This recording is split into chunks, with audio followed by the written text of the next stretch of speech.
ಕರ್ನಾಟಕ ರಾಜ್ಯ ದಲಿತ ಸಂಘದ ಸಮಿತಿ ವತಿಯಿಂದ ಜುಲೈ 3ರಂದು ರಾಜಧಾನಿ ಬೆಂಗಳೂರಿನ ಐತಿಹಾಸಿಕ ಫ್ರೀಡಂ ಪಾರ್ಕ್ ಮೈದಾನದಲ್ಲಿ ದಲಿತರ ವಿವಿಧ ನ್ಯಾಯ ಸಮ್ಮತ ಬೇಡಿಕೆಗಳ ಈಡೇರಿಕೆ ಆಗ್ರಹಿಸಿ ಹಕ್ಕೊತ್ತಾಯದ ಬೃಹತ್ ದಲಿತ ಜನಾಗ್ರಹ ಸಮಾವೇಶವನ್ನು ಹಮ್ಮಿಕೊಳ್ಳಲಾಗಿತ್ತು. ಇನ್ನು ಕರ್ನಾಟಕ ರಾಜ್ಯ ದಲಿತ ಸಂಘರ್ಷ ಸಮಿತಿಯ ರಾಜ್ಯ ಪ್ರಧಾನ ಸಂಚಾಲಕರಾದ ಶ್ರೀ ಮಾವಳ್ಳಿ ಶಂಕರ್ ಹಾಗೂ ರಾಜ್ಯ ಸಂಘಟನಾ ಸಂಚಾಲಕರಾದ ಶ್ರೀ ದೊಡ್ಡ ಹಿಂಡುವಾಡಿ ಕೆ ಸಿದ್ದರಾಜು ಅವರ ನೇತೃತ್ವದಲ್ಲಿ ಈ ಬೃಹತ್ ಹೋರಾಟ ಮತ್ತೆ ಸಮಾವೇಶ ಜರುಗಲಿದೆ.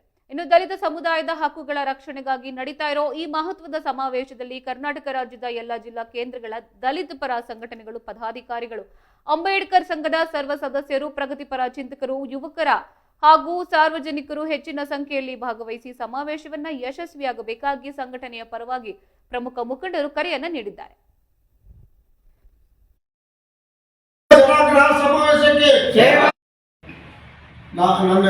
ನನ್ನ ಹೆಸರು ಕೆ ಸಿದ್ದರಾಜು, ದೊಡ್ಡನವಾಡಿ, ಕರ್ನಾಟಕ ದಲಿತ ಸಂಘರ್ಷ ಸಮಿತಿ ಅಂಬೇಡ್ಕರ್ ವಾದ ಈ ರಾಜ್ಯದ ರಾಜ್ಯ ಸಂಘಟನಾ ಸಂಚಾಲಕರಾಗಿ ನಾನು ಕೆಲಸ ಮಾಡ್ತಾ ಇದ್ದೀನಿ.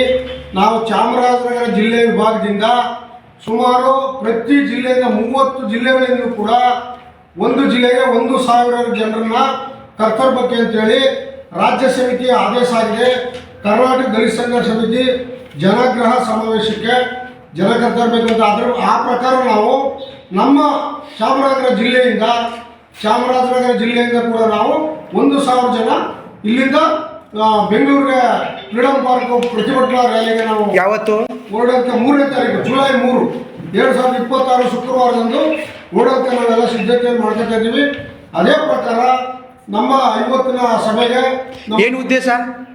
ಇದು ಉದ್ದೇಶ ಭೂಮಿ, ವಸತಿ, ಬ್ಯಾಕ್ಲಾಗ್ ಹುದ್ದೆ ಭರ್ತಿ ಮತ್ತು ಉದ್ಯೋಗ ನೇಮಕಾತಿ, ವಿಶೇಷ ಘಟಕ ಯೋಜನೆ, ಏಕಗವಾಸಿ ನೀತಿಗಾಗಿ SRI ಮತ್ತು EWS ತಿರಸ್ಕರಿಸಿ ವಿದ್ಯಾರ್ಥಿ ವೇತನ ಹೆಚ್ಚಿಸಿ ಹಾಸ್ಟೆಲ್ಗಳ ಸುಧಾರೀಕರಣ ಒತ್ತಾಯಿಸಿ ಒಕ್ಕೊತ್ತಾಯಗಳು.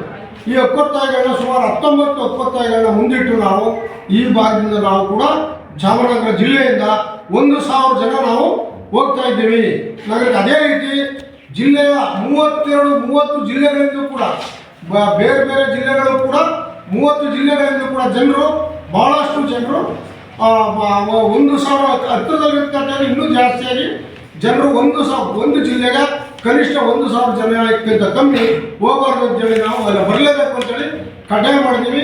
ಅದೇ ಪ್ರಕಾರ 30 ಜಿಲ್ಲೆಗಳು ಕೂಡ ಜನ ಬರ್ತಾರೆ.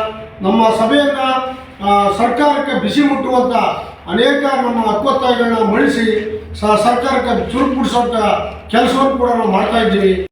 ಅಂಬೇಡ್ಕರ್ ವಾದಕ್ಕೆ